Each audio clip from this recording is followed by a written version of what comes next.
السلام عليكم ورحمة الله تعالى وبركاته. مرحبا بكم في فيديو جديد. سبق لي ونزلت في القناة كيفية التسجيل الاجتماعي الموحد، وكذلك إذا وقع لك شي خطأ في الاستمارة ممكن أنك تغيره، وكيفاش كذلك تقوم بالولوج لحساب الأسرة في البوابة الإلكترونية للتسجيل الاجتماعي، وكذلك كيفية الاطلاع على المؤشر الاجتماعي والاقتصادي. وللإشارة فالعتبة للاستفادة من آمو تضامن هي 9.32. فبزاف ديال الناس ملي تسجلوا في التسجيل الاجتماعي الموحد وطلع لهم تنقيط، فلقاو النقطة اللي عندهم ماشي هي اللي كيستحقوا. فأي واحد لقى التنقيط طالع على العتبة وبغى يدير تحيين المعلومات فبإمكانه، فما عليه إلا الولوج لحساب الأسرة الخاص به. فقبل ما نبداو الإجراءات وكيفية تحيين المعلومات، بالمناسبة هذا هو الانستغرام ديالي، اللي عنده شي إشكال مرحبا به. بدون مقدمات كتب لي الإشكال ديالك، إن فوا نشوف الميساج ديالك فغادي نجاوبك عليه، فكذلك راه كنجاوب على جميع التعاليق. وكأول خطوة في هذا الإجراء هذا هي غادي ندخلوا البوابه الالكترونيه ديال التسجيل الاجتماعي الموحد وندخلوا لحساب الاسره. بالنسبه اللي ما عرفش منين يجيب كلمه المرور،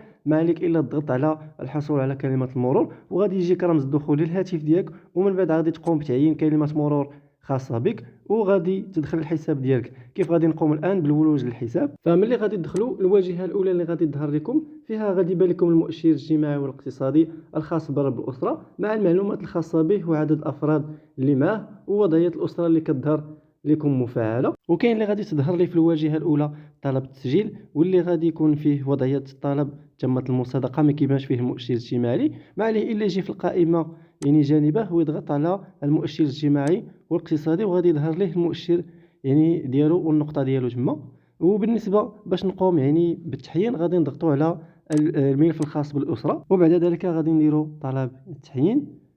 وكيف ما كتشوفوا معايا لا يوجد اي تحيين. غادي نقوموا بالضغط على الاجراءات اللي كاينه على اليسار فوالا، وغادي نضغطوا على تاكيد التحيين.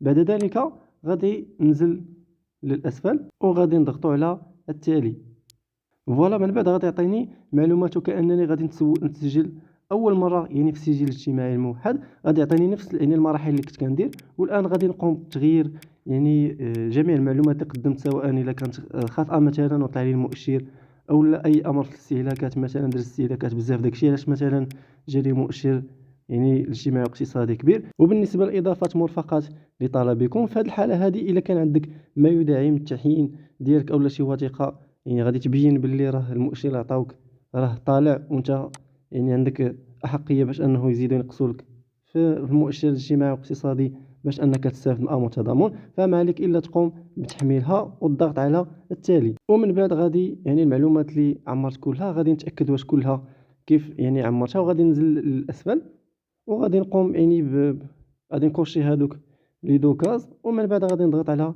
تاكيد الطلب، وغادي نضغط كذلك تاكيد، يرجى تاكيد طلب التحيين الخاص بكم، تاكيد فوالا. بعد ذلك غادي يتم تحميل استمارة تحيين المعلومات اوتوماتيكيا فوالا، هي شوف اسفل التيليشارجات.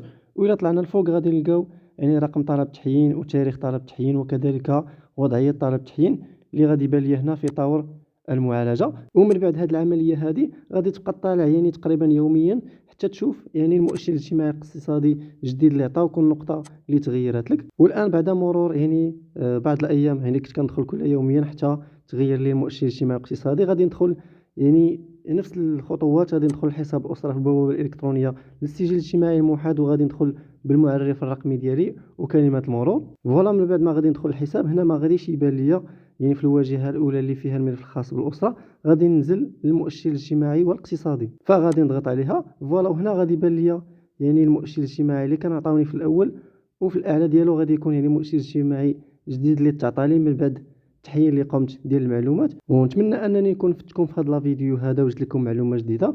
نتمنى التوفيق للجميع، والسلام عليكم ورحمه الله تعالى وبركاته.